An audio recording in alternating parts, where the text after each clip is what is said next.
Never fear, the Black Belt Bots are here, presenting another epic experience with your host, RJ Redden.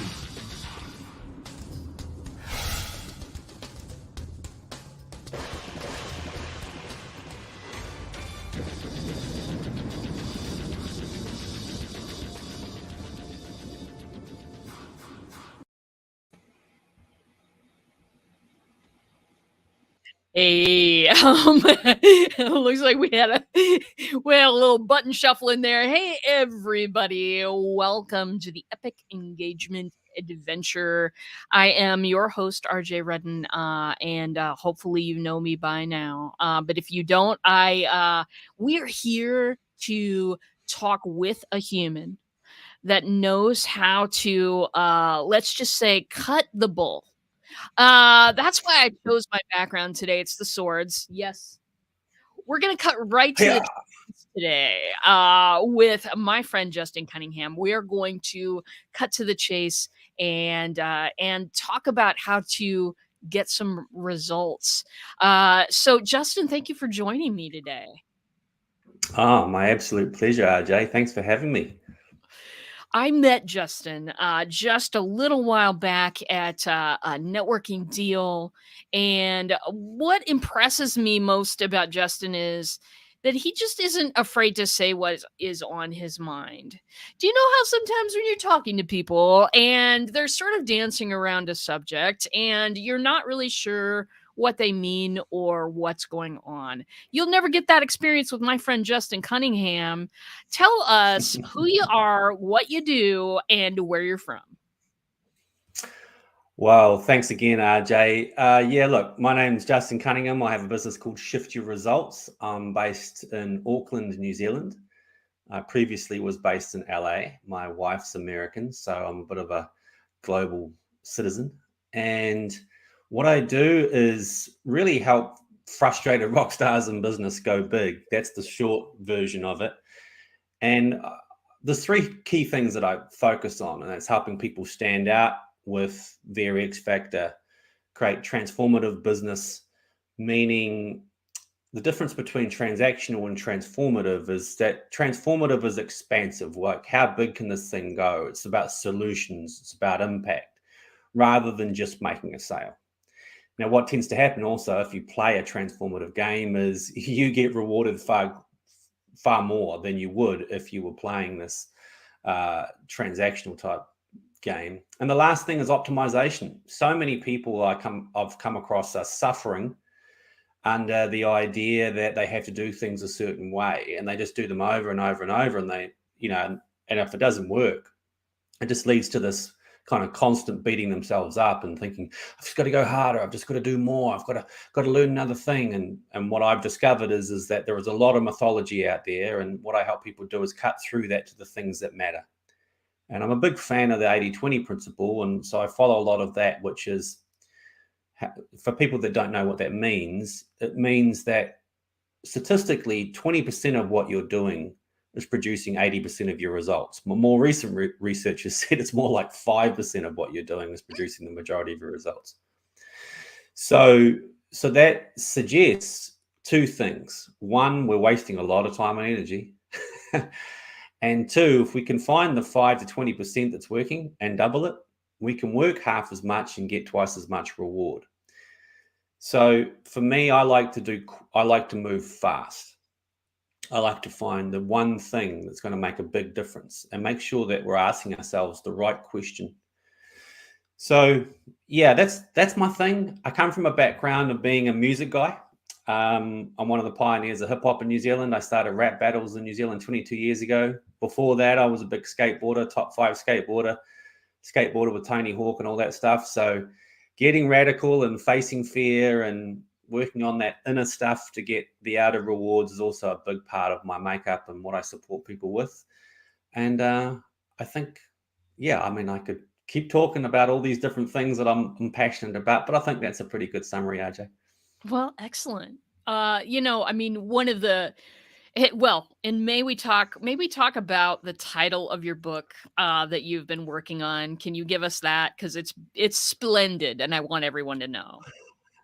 Yeah. Well, actually, I'll be honest with you. The book title I'm umming and ahhing about, but Really? really, the current title that RJ's talking about is The Big Lie. All right. So, and that is really about, there are so many myths about how to create success that have been passed on to us from different generations. And those stories are really inhibiting us now. Mm. For example, like if you work harder than the next guy, you're going to get results. Really, the majority of the clients that I work with and people that I work with work extremely hard to exhaustion.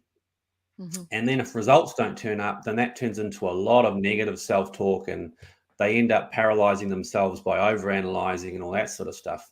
So then you think, well, there must be an alternative to that. Goal setting. Stanford University, it's a West Coast university, did a study on it and found that it was 8% effective. Now, this is something that you get told all the time, write your goals down, it's twice as likely to come to fruition, all that sort of stuff. But that's not actually the case, because there's a missing step. Learn more to earn more. How many of us have done multiple courses and multiple programs, struggled to finish them, let alone implement them, and then gone and then we went and did it again, because we've been conditioned to believe that the more educated we are, the more results we'll get. And that comes from an idea that knowledge is power. No, it's not. It's fuel. There has to be an engine for that fuel to turn into power. And that is called action. And one of the things that I really focus on with people versus this idea of you should listen to me is no, don't listen to me. Go and do this thing and see what happens. Just go and Yes. do this thing and see what happens. Like, you don't have to believe me. I'm not interested in you believing me, but I am interested in supporting your success beliefs. Because without evidence, you won't change. My stuff is just philosophy at this stage until you do something. And then when you do it, you go, wow, can it actually happen that easily? And I go, yeah, because most people are trying to solve the wrong problem. Yeah. If you look at sales and marketing, for example, you go, there's so much stuff that you could possibly try and learn. But the reality is, have you increased your connections and conversations? Mm. That's it. Because math says if you increase your conversations, you'll increase your opportunities. If you increase your opportunities, you'll increase your revenue. Even if you don't know how to sell, don't know how to pitch, don't know how to position, and don't have a very good offer, the statistics say you'll still have more success. But we make it complicated. We make it really complicated. And I'm really the anti-overwhelm guy, and that's really what I'm trying to remedy. And this book is designed to show people what's the difference between this old school transactional way and the newer statistically proven transformative way. Again, I'm not going to put stuff out there that's like, here's my opinion on success. We don't need another opinion book. You need numbers. And I've studied under people like Jay Abraham and people like that, who are the most sort of transformative thought leaders on the planet Earth. And there's a lot of statistics about how if you shift your focus in terms of how you're doing things and your beliefs, that you can have radical transformation very, very quickly. And I've got plenty of evidence, which maybe we can talk about later. Yeah, that sounds good. Well, I wanted to point out something that you had said earlier in our conversation. I do wish we had just hit go live about 10 minutes before we did, because you were just dropping gold in that conversation. But one thing you said about your book is that it's about the success mythology. The mythology of success or something like that. And I just immediately laughed because the picture in my mind, all these myths that we, hold to be true, and that guide us. When you don't know what to do, work harder. When you don't know what to do, take another class. That kind of thing. That it really does drive a lot of what we do. Russ is saying the new transformation for being seen and heard and building authority. Yeah, exactly what I was thinking about. So I just I also have like in my brain like a funny cover for the success mythology book, but we can talk about that later. But yeah, you were talking about getting into numbers, getting into proof. And Yeah, so well, again, I'm left and right brain. So, like I'm creative and empathic and I can feel the problem. But I'm like, well, that's great. But how are you going to be part of a solution? You can sit there moaning and complaining all day long, like everybody does. But what are you going to do differently? And so shift your results is really about that. And again, it's about showing people very quick things that they can do so that they get proof. And one of the things that I've discovered is, again, like things like goal setting or stretch goals, they're actually sabotage mechanisms. Goal setting is not a sabotage mechanism, but stretch goals definitely are. And the reason why is because when we first get an idea in our head, I'm going to launch this thing, it's going to be amazing, I've got all this juice and energy. And then you start doing it, and then you come against the reality of implementation and taking action. And then it becomes challenging, and then your self-doubt and self-talk starts kicking in, and it becomes more and more difficult to finish. Whereas, especially if it's a big goal, whereas if you've got micro goals, you have small goals and you keep finishing, the foundation of your belief and your success and this kinetic energy just keeps rolling. And that is absolutely critical for people to remember, that I've got to create constant reminders that I've had success and keep setting those low goals. Like, okay, you had your to-do list, but did you celebrate that you did the to-do list? And how many things are on your to-do list? 10, 12 things. Okay, out of those 12, how many did you do? Well, 4. Okay, so you got 8 left. So what are you going to do with those 8? Oh, you're going to tack them on the end of the 12 tomorrow, aren't you? So that means you've now got 20.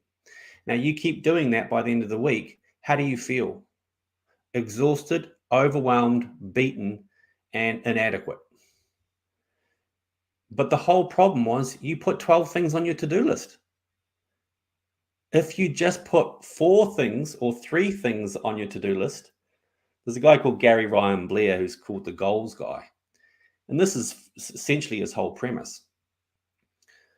Concentrate on 3 goals. Daily, monthly, annually. Just concentrate on 3. And even then, he's like, pretty much focus on 1. And, people like Todd Herman from the 90-Day Year, they talk about this sort of stuff as well. In terms of, he's a high performance coach and, about basically effectiveness. And that's really the key thing. Stop chasing results, just be more effective. And, another way of framing that we've probably all heard before is, concentrate on the process.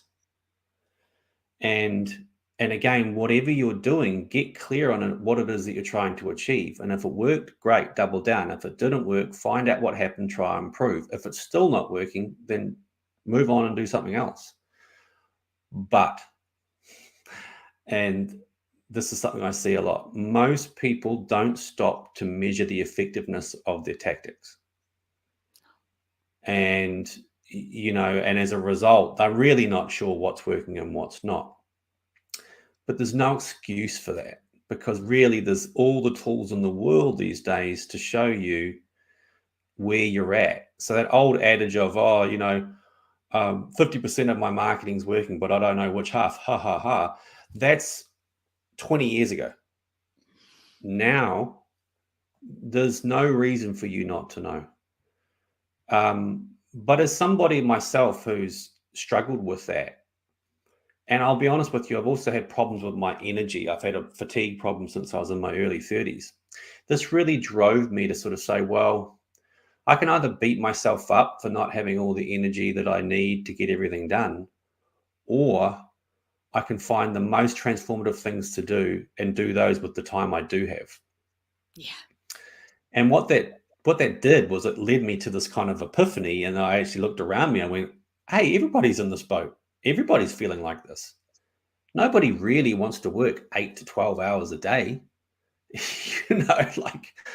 like, and in this part of the world in Australasia, we're all about, work to live, not live to work. Whereas when I was living in America, I could see that the way, a lot of society was set up was, hey, I got to hustle, and it's not optional. And the reason it's not optional is because if I have a health incident, for example, my whole life could end as I know it overnight.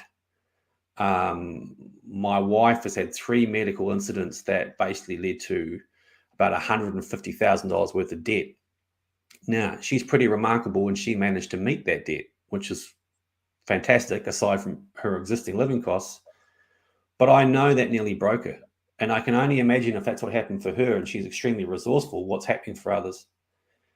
And she also told me that, in LA, and of course, LA is its own sort of environment, but, if you don't pay the rent, you on the right day, you've got a sign on the door within 24 hours saying you've got 24 hours to pay, or your stuff's the locks are changed and your stuff is on the sidewalk. Yeah. Now, coming from New Zealand, where we don't have anything like that, and you couldn't do that legally here, that just blew my mind. And then I suddenly realized, wow, this is such a high stress environment. No wonder people in America are so proactive and hustling so hard, because they don't have a choice. Like, they can't kind of go, well, this isn't really resourceful or good for me right now. I'm not feeling like I'm in a good place.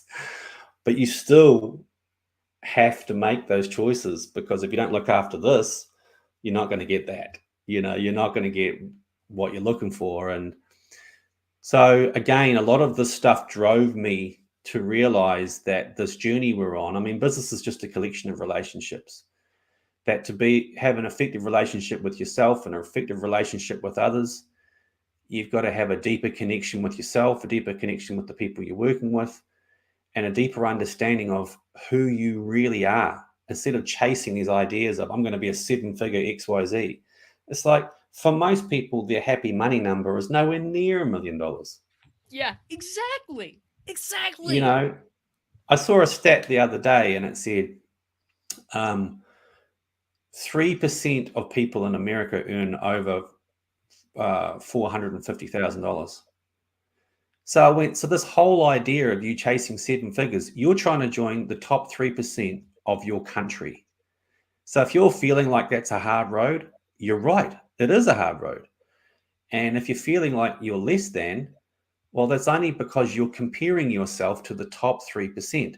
It's kind of like being a really good student, comparing yourself to the elite students and going, well, I suck because I'm not elite. Yeah. So all of this stuff I find leads to paralysis. It leads to learning way more than you needed to. It leads to a DIY mindset because I don't have any money to actually invest in support.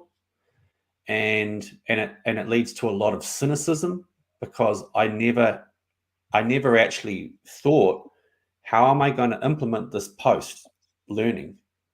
I never mapped that out. And that's a whole nother thing. For example, I'm a creative. I don't like doing technical implementation. I know it needs to be done, but I don't like doing it. And what do people do when they procrastinate? The truth about procrastination is you procrastinate at things you suck at. Yeah. Right? Yeah. You just suck at it. It drains you. You suck at it. And, and then you beat yourself up because you didn't do it. Well, you were never meant to do it. But that comes back to this kind of conflict. Well, it's easy for you to say, Justin, but I need to make money. So if I go and get help, I have to invest. So where's that money coming from? And that's why my methodology is about beliefs form behaviors and behaviors form results. Yeah. Because the first thing I've got to address is how transformative your gift is and how valuable, what you need is, what you can do is, and get people to really understand that from a numbers standpoint. Now that becomes a bit of a sales process exercise. So I mean, just to give you an example before we move on from that, it's like if I was to say to you, if somebody was, say, had a major health concern, or like, for example, my younger brother, he'd been obese for maybe 25 years. Yeah. And he was about 40 kilos, so about 90 pounds heavier than me and the same height. And so, of course, we were all very worried about him and his health. Now, he found a diet and a regime that worked for him, and he had support from my mum for accountability, and he lost, like I say, 35 kilos, which is a lot of weight. Yeah. And if you were to say to him before that, and he said, well, why would you want to lose weight? Like, let's just say that you lost weight. In your ideal situation, what's happening? How does the world look? What are you hearing? What do you feel like? How are your relationships? And you sort of map that out.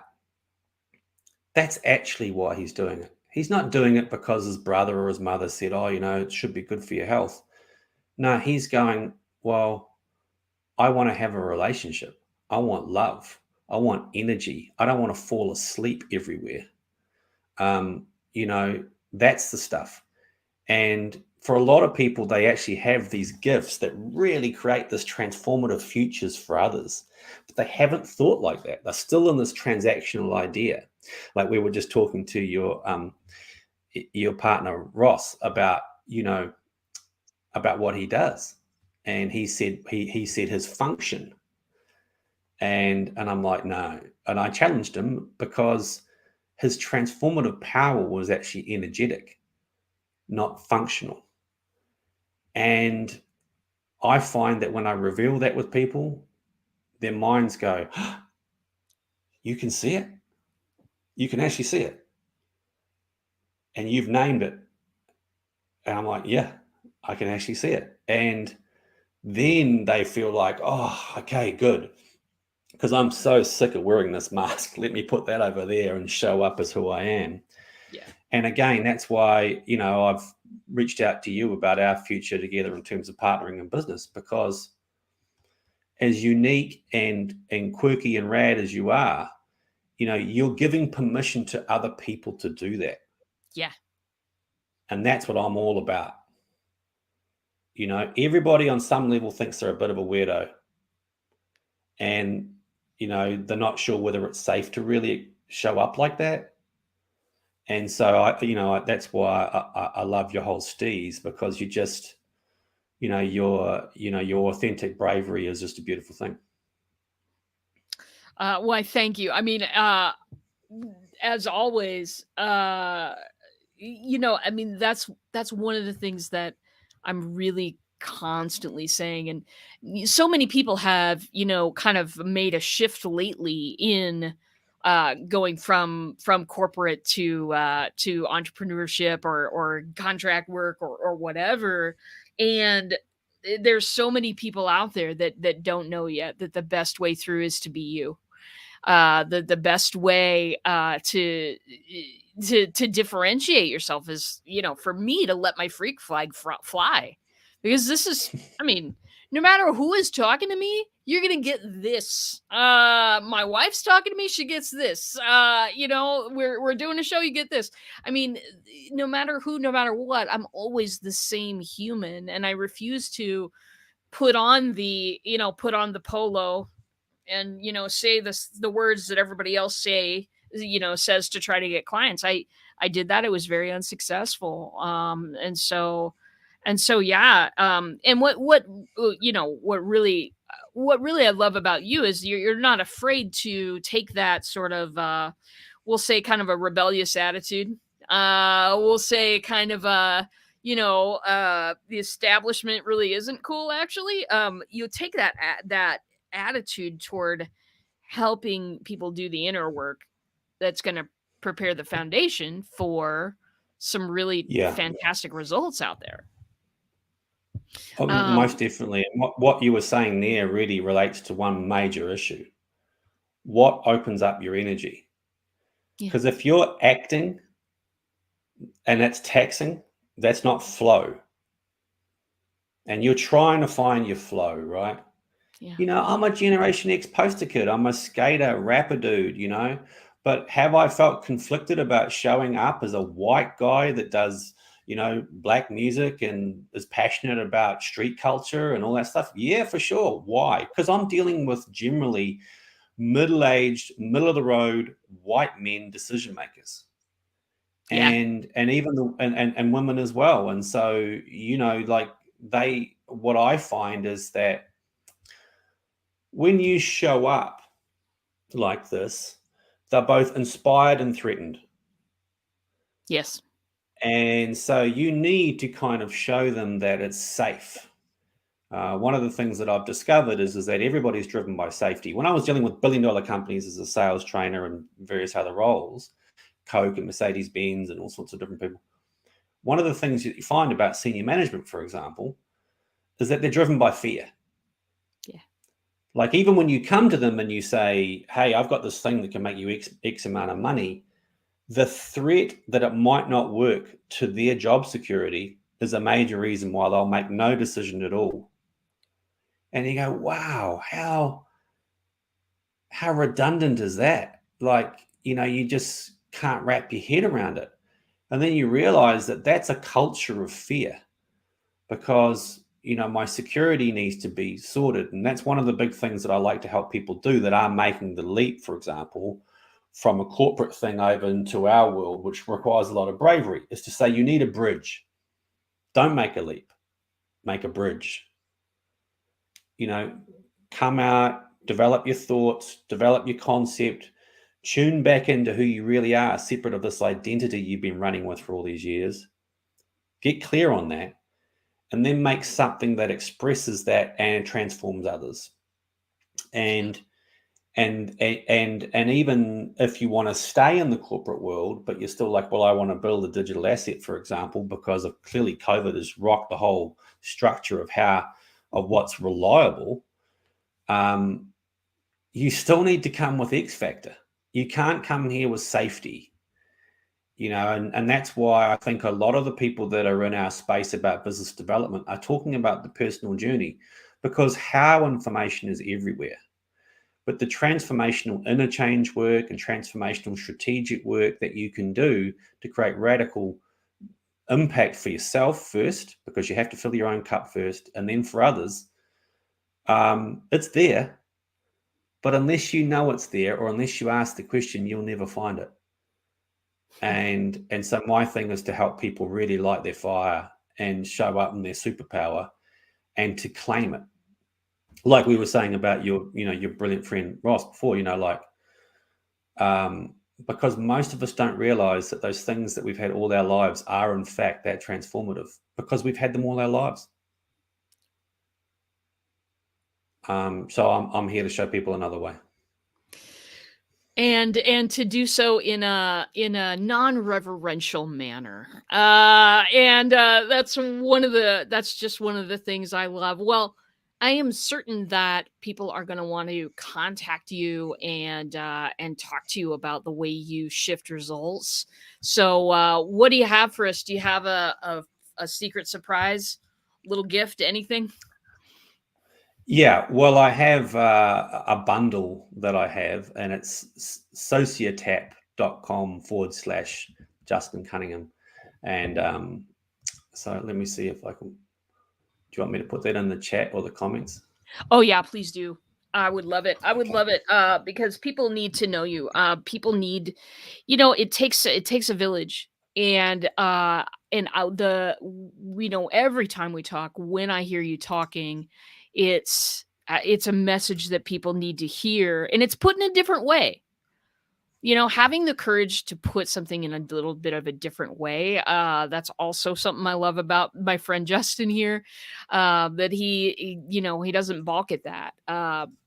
But this doing the inner work so that the outer work can thrive, it's absolutely key. And anybody who tells you that you're just a funnel away, without doing some of that inner work is, Yeah. you know what I mean? It's actually, it's Yeah. not true for most of us. For most of us, that is not true.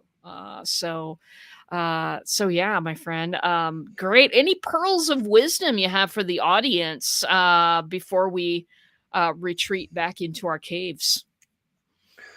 Well, look, there's some new stuff coming up that I'd like to invite everybody to. So RJ and I are working on an event called Super Friends, and really it's going to be an edutaining type event. So I've got some ideas for some entertainment, some learning, and the elite experts in the field. I'm really looking to get the biggest minds and some of the people making the most impact in the world. The people that work with me, I call them shift agents. And majority of my sort of alliance, that's what they are. They're creating shift in the world. People like Paul Dunn from Buy One, Give One. That is an impact that they work on the United Nations, give back. They help small business make impact around the world. There's lots of different people that I have in mind that I'm reaching out to at the moment. So I won't mention all their names in case their calendars conflict. But for anyone that's followed me, they know I do a lot of events. They know if you followed my Shift Agent Summit last year, there was a lot of big people on that event. So look out for Super Friends. And also every Friday in the US, I'm doing a Radical Results Secrets. So I'm dropping sort of half an hour little strategic things that you can do that'll create quick results, because again, I'm not all about long drawn out painful things. I'm about what's the most transformative thing you can do that can give you some evidence that, hey, I can really kick some butt with this. And also clearly from a business standpoint, I'm trying to show you, if this is what I'm giving away, imagine what happens when you work with me. Yeah. Well, I think it's been a great show. I love hearing you talk about what you're so passionate about and some of the results that you've been able to help people create in their lives, not through the normal conventional means. And I want to thank you for coming on and visiting my audience today. If you're just tuning in, you're going to want to watch the replay, because this was a ridiculously fabulous half an hour. And yeah, with that, I think we've done enough to change the world just for today. Oh, thanks. I really appreciate that, RJ. Just a quick reminder too. I've noticed that my older website is on there. So the best website for me is actually ishiftresults.com. So I'll say that again. The letter I, shiftresults.com.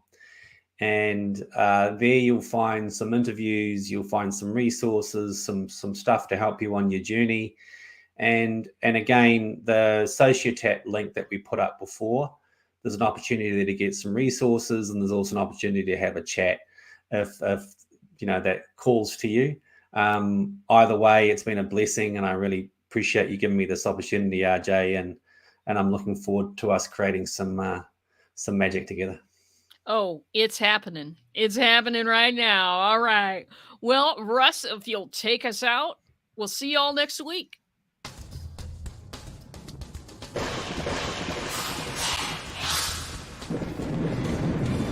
Never fear, the Black Belt Bots are here, presenting another epic experience with your host, RJ Redden.